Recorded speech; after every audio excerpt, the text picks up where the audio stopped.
Hello and welcome to the One Life Church devotional series where we cover the entire Bible in 20 months. If you'd like to join us on this journey, subscribe on the website below and we will send you a video every morning, 5 o'clock, until you have got through the Bible.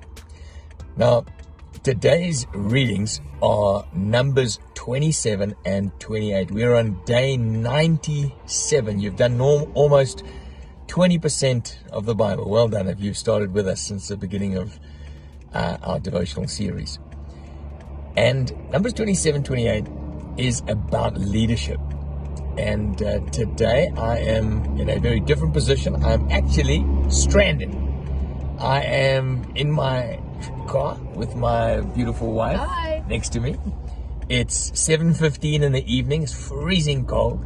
My car went in for a service today. I won't tell you what company serviced it, but it has broken down on Van Reenen.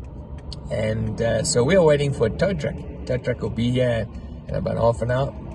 And so I thought nothing better than to talk to you about Numbers 27 and 28 from this vantage point. Because essentially 27 is about leadership. It's about self-leadership. It's about dealing with situations as they come up and handling adversity. So there was a guy called Zelophehad. He had a number of daughters, no sons. He died, and the children of Israel were talking about their inheritance. And so the daughters marched before Moses and said, listen, we are not blokes, but dad hasn't left our family with anything, so it's not right that just boys get this inheritance. We want an inheritance to continue the family name. So Moses took it before the Lord, and the Lord said, they're absolutely right. If man dies without sons and his name is going to stop, give it to the daughters. And in fact, he took it even further than that. He said, if he's got brothers, if he's got, aunts and uncles, etc., etc. And so what did these young girls, now you must remember the day in which they were living, where it was a very patriarchal society. God was saying, come on, these girls are right. And so they faced poverty. When you've got no land, you in trouble like that in those days. They've got no one fighting for them, but they stand up and they deal with the situation. Well, a little bit further on in the chapter, Moses is told by the Lord that it's time for him to leave, to go to heaven, to die, and that he's got to hand over. So Moses says to the Lord, you can't leave these people without a good leader. The Lord said, look, I've been training up Joshua for a long time. Remember Joshua, son of Nun? He had been in the tent with Moses. He'd been in the presence of God with Moses. God had been getting him ready for the moment. And the Lord said, the spirit of leadership is on Joshua. So start to hand over bits of your responsibility to Joshua. And then by the time you go, he's going to be ready to take the people into the promised land. And so that's what happens.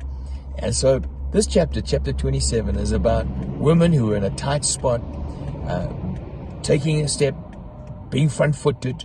One of the hallmarks of leadership is courage. I remember some young guys asking the question a couple of years ago, what is it that's required to go and plant something, start a business, start a church, start a site? What is the one characteristic that's more important than all others? And I heard them theorizing about all sorts of things. They said, well, what do you think? Well, I said, I think it boils down to one thing: courage. Courage not in yourself, but faith that God's going to step in for you, and so that you can take that leap. So that's what those girls did. They stepped forward, said, yes, we'll take the leap. Joshua said, yes, I'll take the baton from Moses and I'll take the leap. And so my encouragement to you out of Numbers 27 today is, take the leap, no matter what life throws at you. Whether it's a road like this in the middle of the night, we need courage and we need to take the leap. Chapter 28 is about the various sacrifices that were given on a daily basis, on a Sabbath sacrifice, on a monthly basis, and a Passover sacrifice, and then I think it's a sacrifice of weeks.